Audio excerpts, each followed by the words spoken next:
The New Hampshire Motor Speedway is the site of today's United Site Services 70 laps around this mile speedway. Mile plus, you better calculate your fuel mileage based on that. These guys won't need to stop for that at any time. They will make it on one tank today.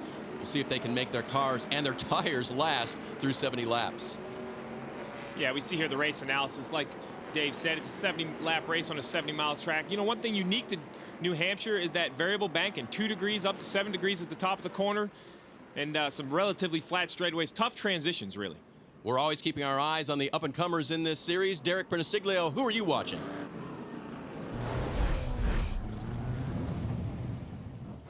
You know, every week we tell you which driver to watch out there, and the one guy you should be watching this week is making his K&N debut. That's the number 20 machine of Spencer Davis. He comes from the NASCAR Whelen Southern Modified Tour. He's competed here in the past in the Modifieds, but it's his first K&N start. He's run here before. He came here last week to run the Pass Lake Model race, where he finished third.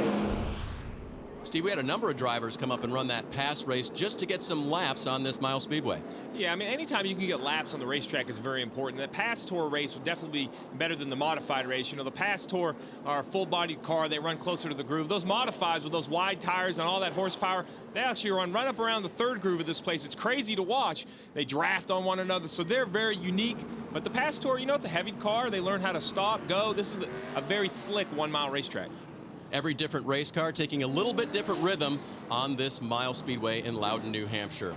Well, 28 cars will make up the starting field for this afternoon's event. William Byron on the pole again in that 9 car. Yeah, starting outside row 3. Hometown guy Kaz Gralla, he considers this his local track. You see Grant Quinlan, his second race in the series, down inside row number 5 as we move to page 2. Nick Drake almost won this race last year, trying to come back and do it this time. Yeah, great story inside row 9. Trey Hutchins, that's the son of longtime Sprint Cup Series garage veteran Bobby Hutchins. The final 8 in the field include legend John Salemi. He's raced here a lot. David Garbo Jr. in the 31 and Travis Miller in the 40. They both changed engines. Garbo got a qualifying lap. Travis Miller did not. He'll be starting from cold as we get going here this afternoon.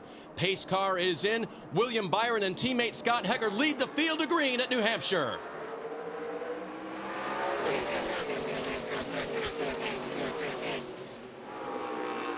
Clean start and side by side into turn 1, Steve, and now Byron with the advantage. Yeah, that's what makes this track so difficult. You see William Byron as he rolled in on the bottom in turns 1 and 2. It's so flat on that bottom groove. It's very impressive how well he carried that momentum to pass and clear the 34 Scott Hecker. Jesse Little uses that outside line, stays in third, and now Spencer Davis in the 20. He will look to the inside and try to take it away. Little battles back in the 97. Yeah, we're going to talk all day about grip and gripping this racetrack. That 20 of Spencer Davis, he's down there underneath the car above him, Jesse Little. He's fighting for that position. You see, that's kind of the slide job. He clears him on entry. He moves up the racetrack. Jesse Little looks to turn back underneath, but just can't get the grip to do it. Behind them, a battle between the 22 of Austin Hill and the 3 of Kaz Gralla. You saw Hill down there on the apron, Steve, and he lost a position. Yeah, I mean, the apron is tempting. There's no one down there. You think you can make your car work down there. You can get it turned down there, but once you get there, you have trouble trying to get acceleration. We see that time and time again in really every series that races here. Side by side down the front straightaway, Nick Drake in that blue number 15. He's on the inside. Grant Quinlan on the outside of the 30. He was so impressive. A couple of weeks ago at Columbus Motor Speedway, he had a challenge for Rico Abreu in his first ever start in this series. Now it's side by side. Kaz Gralla in the 3 and Jesse Little in the 97. Gralla will get the advantage into turn 3. Yeah, and you watch that 97 Spark getting into turn 3. That's really the roughest place on this racetrack. There's some bumps that make the entry to turn 3 very, very difficult. And some of these younger guys, that's what this series is all about, is to bring these cars to racetracks where the Cup regulars run. They get to, you know, perform for all the guys in the garage area, and they get to learn the little signatures of these racetracks that make them so difficult. And in fact, you see the white 27 back there, Kyle Benjamin. He told me last year they came to this race, and into the wall on the outside, and it is the 51 of Dalton Sargent. Got into the back of somebody, but there was wall contact off of turn 2. Yeah, that 51 of Dalton Sargent, I know he's frustrated, trying real hard. This is a team and a driver you expected to see in victory lane on one of these East races. You know, he's won a West race this year, but without having a victory on the East side, I think he's trying a little too hard early. Now, he may have gotten into somebody with that left front, Steve. I see real damage on Grant Quinlan's right side. He might have been the one that tagged the wall. Here, let's see a replay. Yeah, we see him coming off turn 2. That gets really narrow. Ow, the car in front of the 51 gets in trouble. The 51 has no choice but to avoid him. His left front makes contact with the car on the inside. Quinlan in the 30, he tags the wall hard just beyond the safer barrier. And the 51 of Dalton Sargent gets onto the inside. Looks like he had contact with Eddie McDonald. That was some heavy damage on Quinlan. You wonder how much he's bent, whether it was a ball joint or suspension item. That sort of damage can really hurt the Quinlan wheel, but the 51 of Dalton Sargent, I'm more concerned for him. Even though this is a 1-mile track, aerodynamics plays a big part here. And turn 2 exits seem to be a little bit of a problem right now. You saw Austin Hill try to use it to get by Nick Drake. He didn't get the wall, but he certainly had trouble getting off the corner. We're going to talk about turn 2 all weekend long, not just in this K&N race, but on Saturday, the Xfinity race, Sunday in the Cup race. The exit of turn 2, the banking disappears, what little banking there is, and that safer barrier jumps out at you. As a crew chief, when you set up cars to come here, you focus on turning the middle, but it seems like the drive off turn 2 is without a doubt the hardest place to get the rear tires to hook up. Trey Hutchins in the black 14 trying to get the advantage on Cody Rohrbaugh in that 7. A little sideways coming off the corner, but he will now get a challenge down the inside from Jay Beasley. And that's what happens. As you lose your momentum, Trey did a very nice job of laying off the car on the outside of him. He squeezed it down, but as he rolled out of the gas, Beasley saw the opportunity, took it 3 wide, and he'll gain the position. So what about Grant Quinlan in that 30, Steve? Damage to the right side, but they haven't called him in, and he hasn't taken the car to pit lane. Well, and that's something that's unique about these K&N series is you cannot change tires unless you have a flat tire. You have to prove to NASCAR that you have an issue. So really, at this point, he needs to just ride it out to see if he gets a caution. Another heavy contact off turn 2. My goodness, the exit of turn 2, taking on race cars early in this 70-lap race for the K&N Pro Series East. Looked like that might have been the 5 of J.J. Haley that time. Yeah, we talk about youth in this field. Well, they're getting lessons quick about how difficult this racetrack is. But as I was saying about the uniqueness about K&N races, there isn't a lot of time to work on your cars. It's only 70 laps. We've already completed almost 10 laps. And with not having a halfway break like they used to have here in the past, this used to be a 100-lap event. You'd have a halfway break at lap 50. You knew you were going to have a chance to work on your car. Now, the Quinlan Mobile, they're going to have to wait until they get a caution, bring it down the pit road. Even though they can't change tires, they can inspect it, maybe repair the car. Devin Amos in the white 6 on the outside. Trey Hutchins trying to make his way back through in that black number 14. And you see a real variety of cars on the track today, even though it's the same series. Here's Derek with more.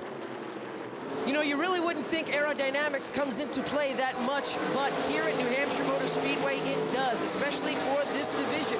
You've got 3 types of body styles out there. You've got the new 12-point flange body, you've got the composite bodies, and the steel bodies. And a lot of the drivers that have the composite and steel bodies say they can't get very close to those flange body cars. They punch a bigger hole in the air, and they make a bigger opening. When that happens, the drivers lose the air in the front end of their car, and it starts to get tight.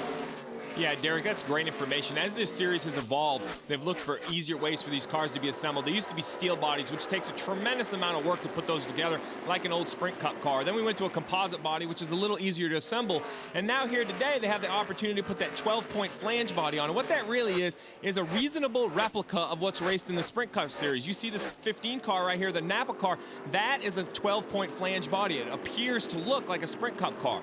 One of the reasons why that punches a bigger hole is you see the shapes. It's very sharp fenders, sharp nose. It's just like what we fight on the Sprint Cup side. That bigger hole makes it hard to get downforce behind you.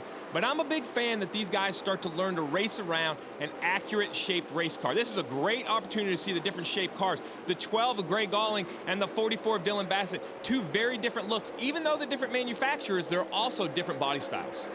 Next year, you can no longer run the steel body, but you can run the composite old style. In 2017, everyone will be running that brand new, good-looking 12-point flange body. And we don't talk about it much, but this is one of the faster tracks these guys will run it. They'll go to Dover. If they run out west, they can run at Phoenix. But New Hampshire, even as a flat 1 mile, they're upwards of 145 to 155 miles an hour at the end of the straightaway. That is a lot of speed. When you turn off into the corner, you want all the downforce you can get. Somebody who knows that well, the Red 71, that's Eddie McDonald. He's won here in the past. He won that super late model race we talked about just a couple of weeks ago. Continuing on here, a short 70 laps on the mile at New Hampshire. We'll be back with more.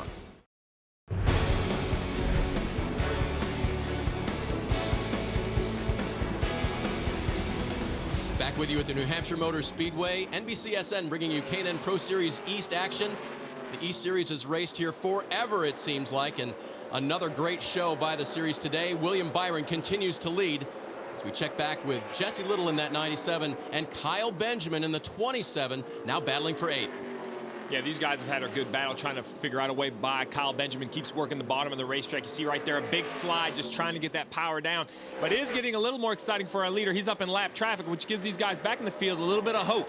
I mean, Byron's been out there checked out all day long, but as he laps cars, it's hurting his lap time. Gives some of the other guys a little bit of a chance to maybe reel him in. Hey, I got to finish my Benjamin story. He told me they came here last year just at the last minute, but the reason they did that is because there are so many eyes watching young drivers here. He ran well. He would have liked to have run better, but they came because it was Loudon. Yeah, there's something about this series. It's a great feeder series for the upper tiers, but there's a difference between going to run New Smyrna or going to run another racetrack in Columbus and coming to New Hampshire when the Sprint Cup Series and the Xfinity Series are in town. Because listen, the decision makers are here. Rick Hendrick, Jack Roush, Roger Penske, their race teams are here. Their competition directors are here. The people that feed information to the decision makers in stock car racing are in this infield, either in the hauler or in their motorhomes watching. So if you're going to have a good run, you want to do it on one of these combination events. You saw our leader in heavy traffic. He was working the 6. Wow, and Ronnie Bassett Jr., he's on the lead lap. He's working through traffic, too. In fact, he gets by the 2 of Colin Cabry, who qualified 22nd today. Really hasn't made much progress, and looks like his car is not up to the speed he thought it would be today. No, you're right, Dave. Everybody wants to have more speed. I know this team's included, but we're hearing from Derek that they have a power issue, perhaps either an alternator or a battery issue. At a short track like New Hampshire, that can be a concern. Not only are you going to make the entire race, but to save power on the battery, you have to shut down your air conditioner to the driver, your brake fans to the brakes. There's a lot of things that can go wrong when you have to start turning these systems off.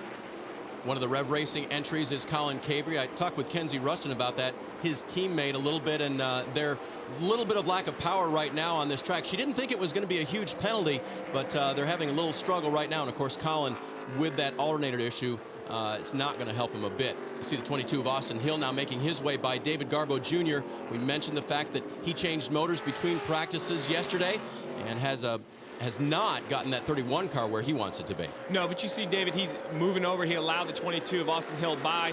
Here he's allowing the 15 of Nick Drake by. You know, one thing you have to do when it's not your day, you have to still continue to race these guys, because next week, next month, next year, it's going to be your day, and you're going to be looking for help from these same guys when they're having a bad day. Austin Hill, a lot on the line in that 22. He is second in the championship right now, but he's got a 20-point deficit to make up to William Byron. Nick Drake is currently 7th, trying to run downhill in 6th. And it's hard to make up points when William Byron continues to sit on the pole and lead laps like he's doing here today.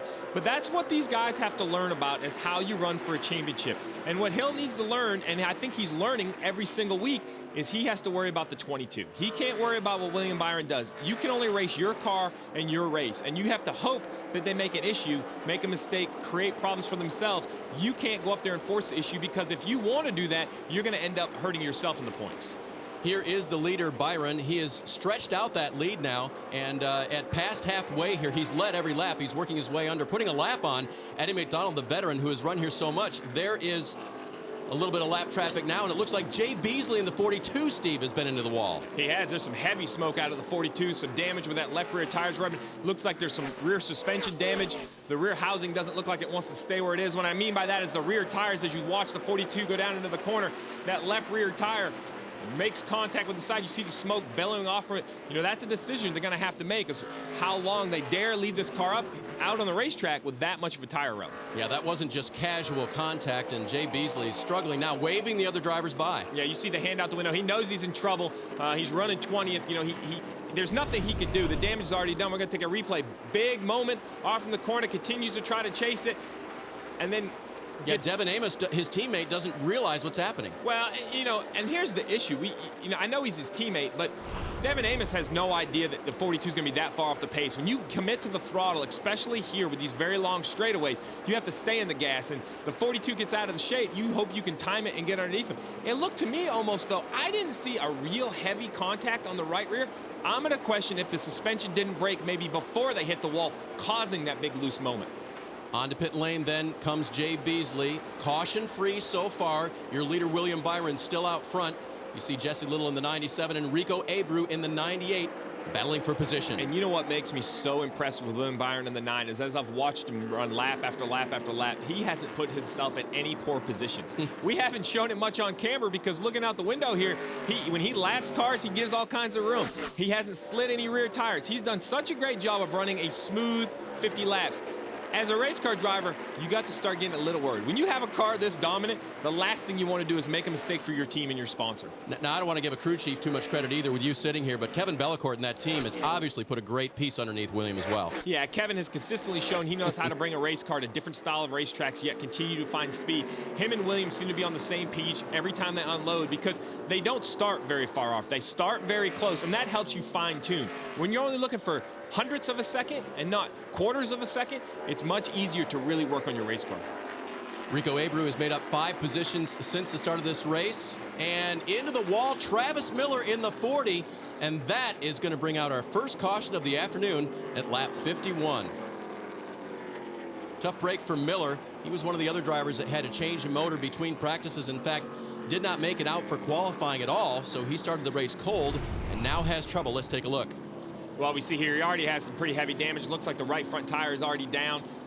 Maybe he ran over something. Perhaps the brake heat got to that right front tire. I mean, he did a really good job of not having more damage. You know, he noticed he had the issue early enough. You see here the heavy sparks. He's up the racetrack. As silly as that is, wow, the best thing he can do is stay up close to the wall. Don't take a hard left and get away from the wall. Let's go down to the pits and Derek. Problems with the number 42 Special Smiles car of Jay Beasley. He hit the wall coming off the corner, did some damage to the right rear portion of the car, started to get some tire smoke out there, smoking out of the back end of the race car. But you can see the crew going to work right now. They're going to take off that left rear tire and put a new one on there. Not really a new one, but a used tire because they're not allowed to change new tires during the race. And Steve, a lot of evaluation going on there as well. What is broken, right? That's absolutely what I'm trying to do, Dave. But you see, there's a lot of patience. They're not really in a big hurry because when you do have an accident and you get into the wall, there's only so much you can do on pit road. The most important thing is they repair the car, repair it safely, where they can go out and make laps to try to gain as many points as possible. There's no chase in this series. Every race matters. Derek's caught up with Travis Miller. Well, Travis Miller was in the number 40 machine, finds himself out early. Looks like you made some hard contact in the wall, but can you tell us what happened from your seat? Well, we got into the wall a little bit early in the race, right around lap 5. They just let go. The right front tire blew out without any warning, getting down the straightaway. Luckily, I had time to slow it down to where I didn't hit it too hard. But we were running pretty decent. You know, Doug Chenard and the guys at Hillman Racing, MDM, definitely put a good car together. We were just a little bit too tight in the center to do anything with them. Well, it's a tough break for Travis Miller. Finds himself out early, who's also running a limited schedule this year with the NASCAR K&N Pro Series East. Yeah, you know, we talked about these young guys. We're going to continue to talk about them. The key is to run all the laps, but you heard it.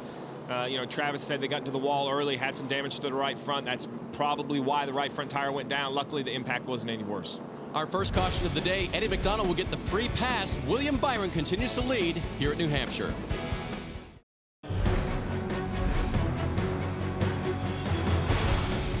Hope you're enjoying today's K&N Pro Series East race from the New Hampshire Motor Speedway. The fans certainly are. Let's take a look at what we've seen so far. At the green flag, William Byron got the jump. And it's been the William Byron show. He has a fast car, but he's done a great job taking care of it. Led every lap so far today.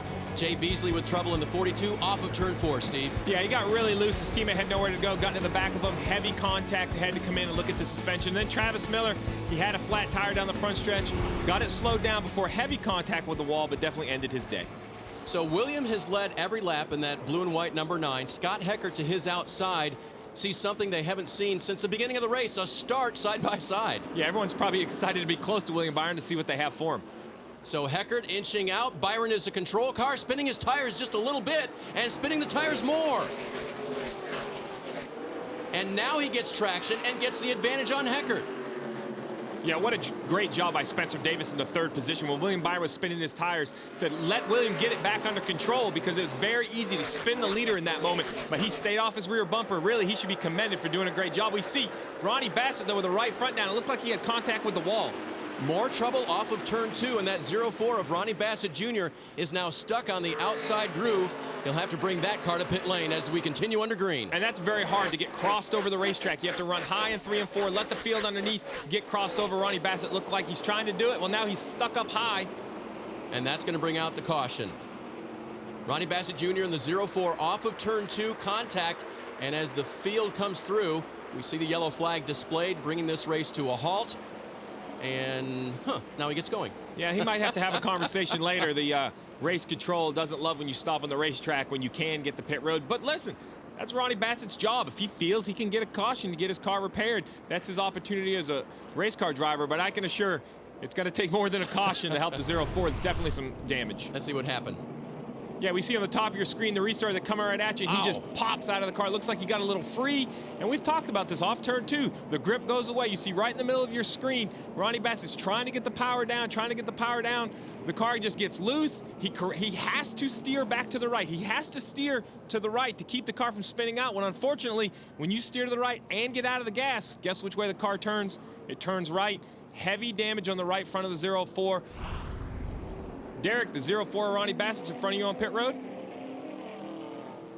Well, Jerry Babb and the crew for Ronnie Bassett Jr. going to work on this 0-4 machine. A tough break for Bassett. They had a flat right front tire out there after some contact. They can't get the jack underneath the car right now. They've got the pry bar out to try to pick up the right side of that car so they can just get the jack underneath it. They're losing precious time on pit road right now. They've got a flat right front tire, and they have some fender damage on the right front. So not only will they have to change the tire, they'll also have to pull out some of that right front sheet metal. Thanks, Derek. Yeah, we saw Ronnie Bassett running 5th at the time of the accident. That's what makes these races very difficult. You don't come down pit road and get new tires, so you restart on old tires. And it's very hard to pass here at New Hampshire. So if you're going to make it happen, you have to make it happen on the restarts. Under our second caution here at the New Hampshire Motor Speedway, William Byron continues to pace the field quickly before we go green. Let's check in with his crew chief. He's standing by with Derek Perniceglio. Kevin Bellacourt's the crew chief for your leader, William Byron. Looks like you guys are cruising to another easy one. Has he said anything on the radio? A little bit. Car's been pretty good. It's not going to be easy with this shootout here at the end. Heckert's going to be real good. There's good cars up there. He's going to have to earn it, but he's done a great job. This Liberty Chevrolet's been good, and William's done an excellent job. So try to finish it off here and get max points today. Well, right now, the point leader trying to increase that point lead one more time, but he's got his teammate on the outside of him.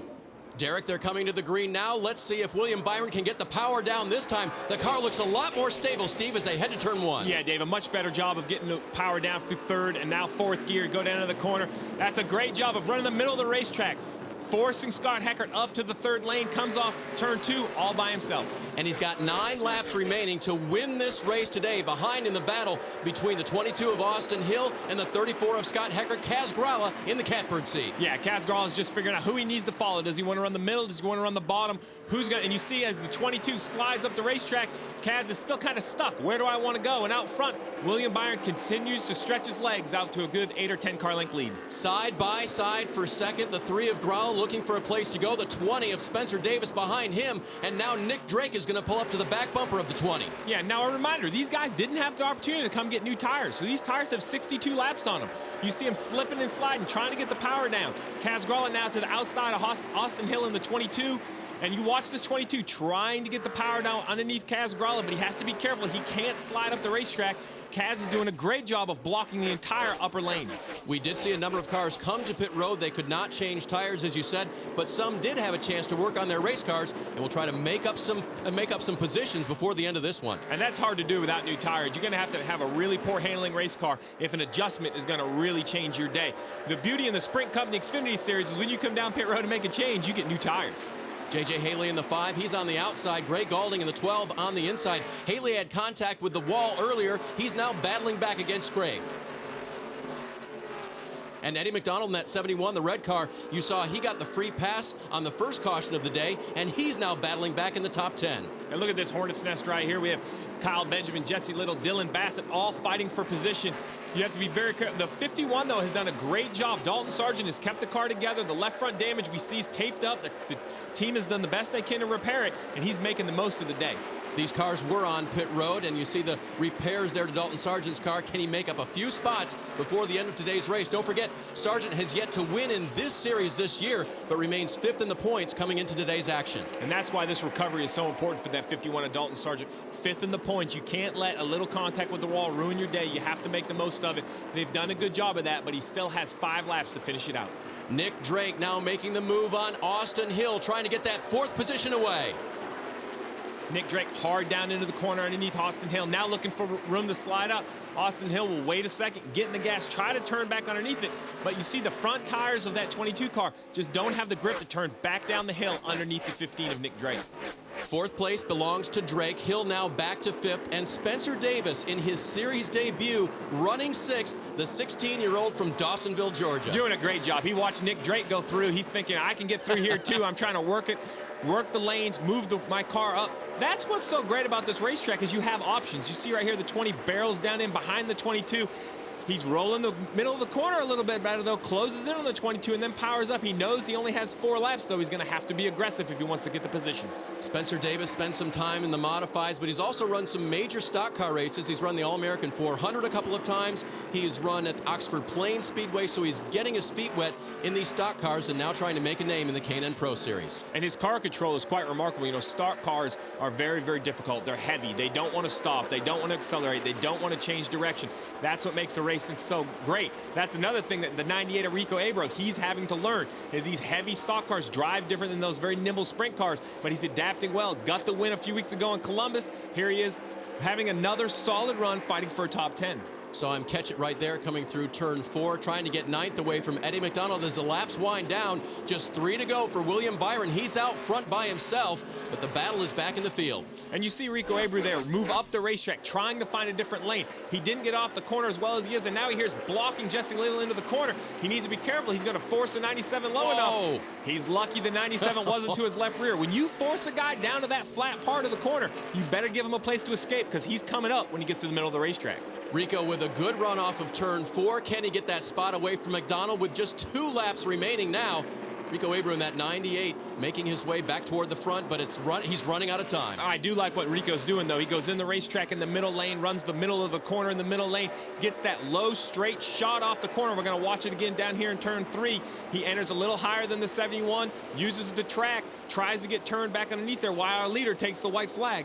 1 lap remaining for William Byron. The lead now extended over his teammate Scott Heckert as Rico continues to try to make that pass, but William Byron will be alone out front. He has just a couple more corners, Steve. What's going through his head? Well, I think right now he just doesn't want to see any mechanical issues. The white flag's out, so a caution will end it. His car's been remarkable all day. His spotter's telling him how much of a lead he has. He's just going to baby it right here off turn 4. No reason to push it at all. And, you know, it's great to see sometimes when the best car wins, and today the best car definitely won. Off of turn 4, William Byron will win again. He wins at New Hampshire. And we see Rico Abreu making the big dive. I don't think he's going to take it, but what a good battle. A lot learned fighting for that 9th position.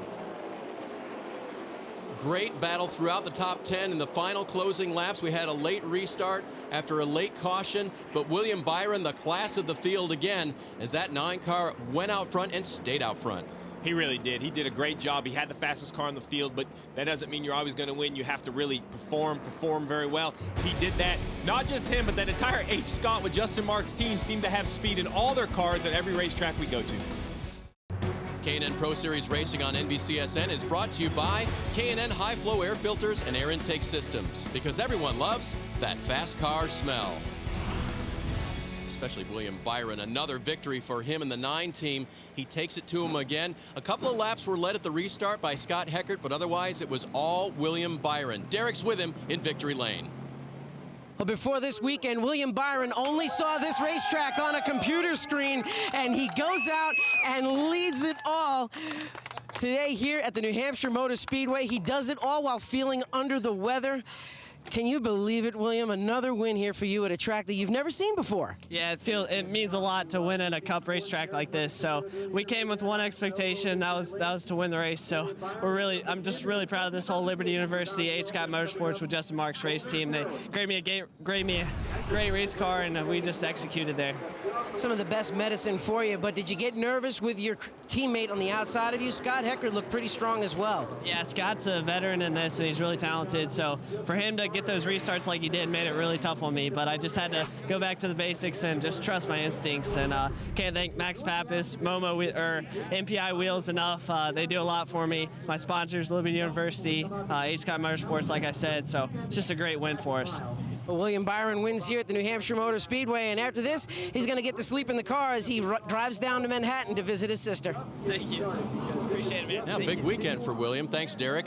Another win for him, Steve. Just a dominating performance. Yeah, and you heard it in his interview. You know, he's really proud about winning on a track that the Cup guys run at. You know, another good finish, though. Kaz Gralla, we talked about a hometown guy, had high expectations. And then right back there in 6th, Spencer Davis with a good run in 6th. First run for Spencer. Dalton Sargent, we talked about him with the damage. He came back. Kenzie Rustin with a 16th place finish. Grant Quinlan finished right in front of her in his second K&N Pro Series start. Yeah, we see here in the 3rd page, disappointment for Ronnie Bassett Jr. in the top 10 in points. It's a rough day to finish 25th. Heavy damage to his race car. We talked about Heckert. Derek caught up with him following the race. Well, Scott Heckert comes home in 2nd this afternoon, one of the only drivers to give William Byron a run for his money. He was good today, but were you not good enough? We just missed it a little bit. I'm not exactly sure where. Maybe in the center a little bit. I think we were giving up a little speed. I think he'd get back to the throttle sooner. But really happy with these guys. H. Scott, Justin Marks, bringing an awesome car again. You know, 2nd, we had a shot at the win on those late race restarts, just couldn't quite get it done. That's what I was just going to ask you, that 2nd question. Was that going to be your only shot with that late race caution? I think so. Our cars leveled out a little bit, just listening to the times on the radios from the spotter, my crew chief. But, you know, we couldn't get close enough without caution. Caution, we were outside of them, just couldn't quite get it done. Well, it's a 2nd place finish and a good points day for Scott Heckert. Yeah, Dave, I think he had it right on. As I watched that car, his definitely didn't roll as good as the winner, William Byron, who you see here continues to lead the points. Another 9-point gain for William Byron. It's now 29 over Austin Hill, 33 to his teammate, who we just spoke to. Let's go back down to Derek. Well, it's the 2nd week in a row. We're talking to this guy that's on the podium, Kaz Gralla, getting better and better each and every week. Do you feel that momentum building?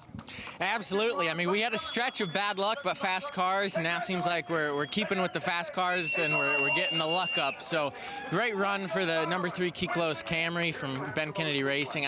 I'm stoked. This is my hometown race. To be able to post a top 3 in front of all our friends, family, and sponsors, that's really good. 2 spots better would have been great. That was the same deal as Columbus, but I think they did have a little bit more speed than we did coming down to the end there. That's all right.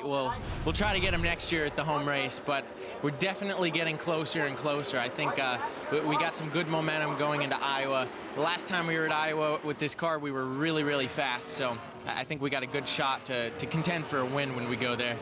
Well, it did make for some good TV. Another podium finish for this guy, Kaz Gralla. I think Ben Kennedy Racing has a good little driver in Kaz there, Steve. Absolutely. I think he's very smart behind the wheel and does a really good job of taking care of equipment. Be sure to tune in the next Touring Series race on NBCSN. It's the O'Reilly Auto Parts 200 from Monadnock Speedway, Winchester, New Hampshire. Love that place. And speaking of modifieds, Derek's caught up with Spencer Davis. Well, Spencer Davis comes home 6th this afternoon here at the New Hampshire Motor Speedway in his very first NASCAR K&N Pro Series start, and seems like you're getting pretty used to these cars. How do you like them? Oh yeah, these things are a blast to drive. You know, they're a little bit of a boat, I guess you'd say, compared to what I'm used to running. But man, these big tracks, all this horsepower, all this weight, and those bi-splice tires are definitely a handful and a lot of fun to run. Definitely can't wait to run them again. Going back through the race, what was it that made you lose some spots? You did start 3rd, but you got shuffled back a little bit. Oh yeah, you know, we ran the whole race 3rd right there. Right there at the end, you know, I made a little bit of a rookie mistake. You know, these things are definitely a lot heavier, so you got to be a lot easier on the throttle on the restart. But, you know, I spun my tires a little bit. They got around me. But, you know, it showed how strong of a car we had. I stuck right back up there to him at the end, finished, you know, inside the top 10. Well, it's an impressive run this afternoon for Spencer Davis, who comes home with a top 10 in his very first K&N Pro Series start. Impressive debut from the 16-year-old from Dawsonville, Georgia. William Byron led from the start. He led at the finish, Steve. Yeah, it was some solid racing we saw all day long, some beating and banging. A great race for the 9, a pretty good race for everyone else. He extends his championship lead as the NASCAR K&N Pro Series East continues. The Turn 2 wall took its victims today, but it didn't get the best of William Byron. Winning William does it again at the New Hampshire Motor Speedway. For Steve Letarte and Derek Pernissiglio, I'm Dave Burns saying congratulations to William and his team, and thanks for joining us today on NBCSN. This copyrighted telecast may not be reproduced, retransmitted, or used in any form without the authorized written consent of NASCAR Broadcasting. NASCAR would like to thank all of our loyal fans for your continued support, and we hope you enjoyed today's broadcast.